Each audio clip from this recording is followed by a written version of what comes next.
if you could say something to the community at Hoe, what could the community do you think, to maybe move Letha's case? What would you ask them to do? Come forward with some things, Yeah. because some things people knows and people don't talk. Warning. The podcast you're about to listen to may contain graphic descriptions of violent assaults, murder, and adult language. Listener discretion is advised. Who killed Letha? A quick interview with her niece, Hannah Hafley.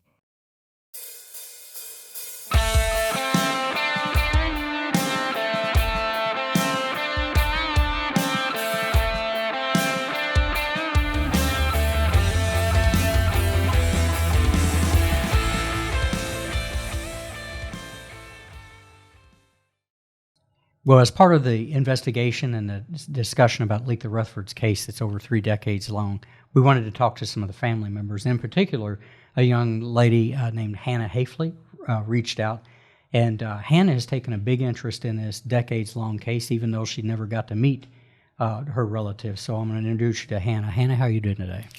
I'm doing good. Good deal. And tell us a little bit about you and how old you are and whatnot, real quick. I'm 20. I've been wanting to open this case up since I was about 14 when I learned about this case. Gotcha. I was going to say, never meeting Letha and everything. How did you said you at 14 that you got interested? How did you hear about it, and how did it hit you? Well, my dad has a bunch of her stuff, and one day I seen it, and I wanted to look at the stuff that was hers. It's all the newspapers and clippings of it, and we actually had the CD. I gotta find it, but we had the CD of us like when in 2006, and it's from Lex 18. Gotcha. Okay, Yeah. So they did carry it in 2006. Lex Yeah. 18 did too. Were you around for that though? Right. Yeah, I was probably about 3. Okay, gotcha. Yeah. So now you're older and looking at it. Yeah. So, and your dad, you mentioned that. How's he related to Letha? It's his sister. Gotcha. So if we look back, Maurice is his name, correct? Yes. Did he have a nickname?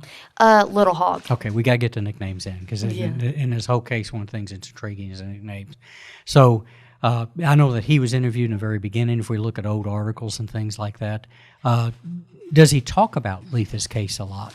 Well, I have to speak about it first before he says anything, because Gotcha. it upsets him all them years, Sure. it being nobody knowing who done it or what Mm-hmm. not. But he talks about her, about what they used to do when they was younger, and they was really close. They was like maybe about 2 years apart from each other, Yeah. but they was really close. Gotcha. So you learned about this when you were 14. What struck you? What got to you about it? Well, it was my dad's only sister, and so I don't have much family, with his side of the family, that actually anyways comes around. Mm-hmm. But when I seen it, and I was wondering, like, it's been all these years, why was there no answers about her case? So especially people in my family have said that I resemble her. So it made me want to start the case back up again. I can see the resemblance, Yeah. because you all got some awesome pictures that are better than what's in the paper of her, and definitely you do. So you, as a 14-year-old, you get interested in that, and having it. And you're right, over 30 years. We're looking at about 32 years at the time that we're recording this. That is a long time. What would if we had an outcome of this? And then, of course, we know we can't bring Letha back. But what would your desired perfect outcome be as a niece? Justice for my dad and my grandma. Yeah, for sure. The people Yeah. that are left behind, because they've been waiting for that long. Yeah. If you could say something to the community at Hoe, what could the community do you think, to maybe move Letha's case? What would you ask them to do? Come forward with some things, Yeah. because some things people knows and people don't talk. Yeah, that's a problem for a Yeah. bunch of reasons. So we definitely want that. We know there's some rumors. We won't go into the rumors. We're big on this show about not talking details about rumors, but maybe if enough people came forward, they could either make the rumors stand up or fall down, and they could get onto something else too. What would you say to Letha? If out of just in some magical way you were able to meet your aunt, what would you say to Letha? I probably would say, I can't believe I look just like you, because it's like Yeah. looking in a mirror, especially when you put my pictures of me being a baby up to her. Oh, It's yeah. like you couldn't even tell who's who. Yeah. You Yeah. look just alike. Yeah. I think when people see the pictures and stuff, they're going to say the same thing too. Yeah. Hey, you know there's more to the story, so go download the next episode like the true crime fan that you are. The Murder Police podcast is hosted by Wendy and David Lyons and was created to honor the lives of crime victims, so their names are never forgotten.